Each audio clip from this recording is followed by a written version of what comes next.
ziua, sunt Liviu Popescu și vă prezint analiza zilnică a pieței de astăzi, 22 august, aici la ufxmarkets.com.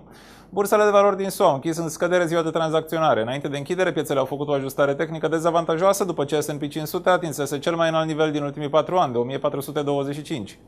S&P 500 a scăzut cu 0,35%, Nasdaq a scăzut cu 0,29% și Dow Jones cu 0,03%. Facebook a înregistrat o scădere de peste 4%, iar Apple a pierdut 1,5%. Tendința Dow Jones rămâne bullish cât timp se menține peste 13.150. În cazul în care Nasdaq trece de 2795, ar putea ajunge la 2830, iar S&P 500 păstrează o tendință ascendentă cât timp se tranzacționează peste nivelul de suport de 1400.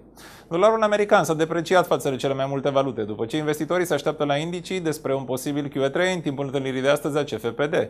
În plus, sentimentul pozitiv al pieței a contribuit și el la deprecierea dolarului. Indicatorul vânzării caselor existente este estimat astăzi la 4,52 M față de valoarea anterioară de 4,37 M. Pe piața mărfurilor, aurul a crescut pentru a 5-a zi consecutiv, de data aceasta cu 1,1%, închizând la $1637 per uncie. Dacă trece de nivelul de rezistență de $1641, ar putea ajunge la nivelul de suport de $1662. Dacă va rămâne însă sub $1640, se așteaptă un declin de până la $1625.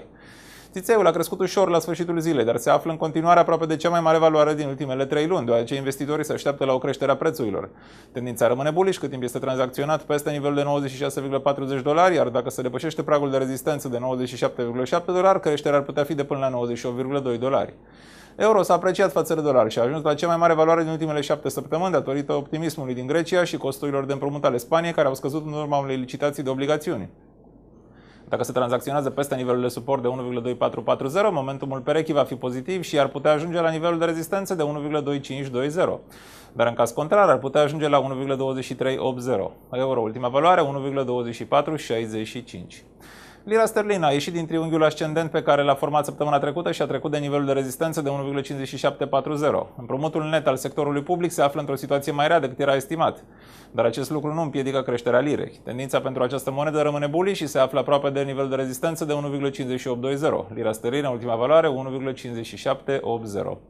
Dolarul canadian s-a depreciat față de dolar, după ce un declin al bursei de valori a crescut cererea investitorilor pentru valută mai sigură. Tendința pentru dolar canadian se întoarce la bearish, cât timp își menține nivelul de suport de 0,9860 și se estimează că va crește înspre nivelul de rezistență de 0,9940.